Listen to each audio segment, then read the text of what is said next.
The second comprehensive review has been done, that of SEBI Mutual Fund Regulations 1996.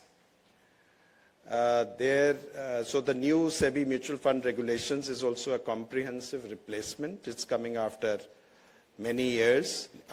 For nearly 3 decades, it has served as a foundational regulatory architecture, but there have been several amendments, and now we wanted to simplify and consolidate.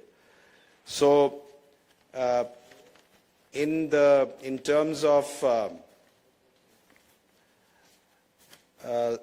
again, the focus has been on simplification and consolidation, transparency and investor protection, and then we have also taken some important measures in respect of changing the caps, which is on the total expense ratio, bringing clarity on statutory levies, rationalization of brokerage limits, and disclosure of total expense ratio.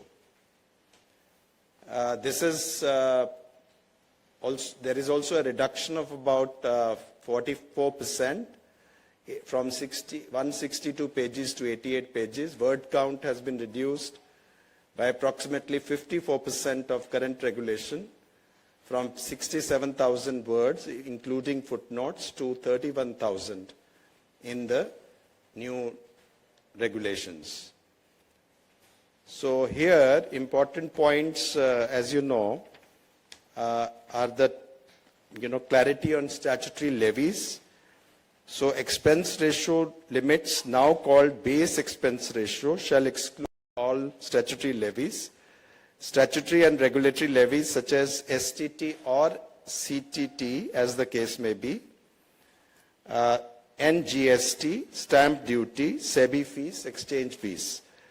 These will be incurred for execution of trade, shall be charged on actuals over and above permissible brokerage limits. So total expense ratio will be equal to BER, which is the base expense ratio, plus brokerage, plus regulatory levies, plus statutory levies. The important objective of this exercise was to make it transparent, because the taxes and levies are subject to change over time, and they should not remain embedded in the TER. In current case, something was embedded, something was not embedded. So there was a confusion. So this confusion has been clarified. And the base expense ratio has now been adjusted. In your press release, you have the table. There were, I think you will also come to some of the points. Initially there was a proposal, and now present proposals, there has been change. The reason is that after the consultation paper, a number of representations was received from different stakeholders, and taking into consideration the balanced view has been taken in these.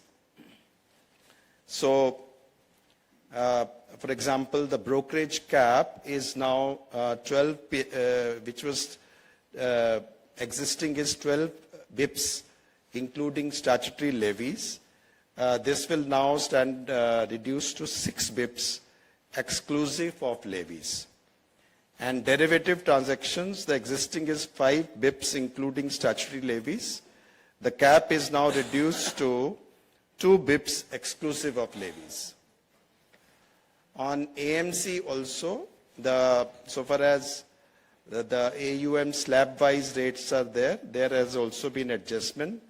But broadly, we can say that the incidence remains the same, excluding and including, more or less, except for a couple of slabs. But main change is that 5 bips on exit load has been removed.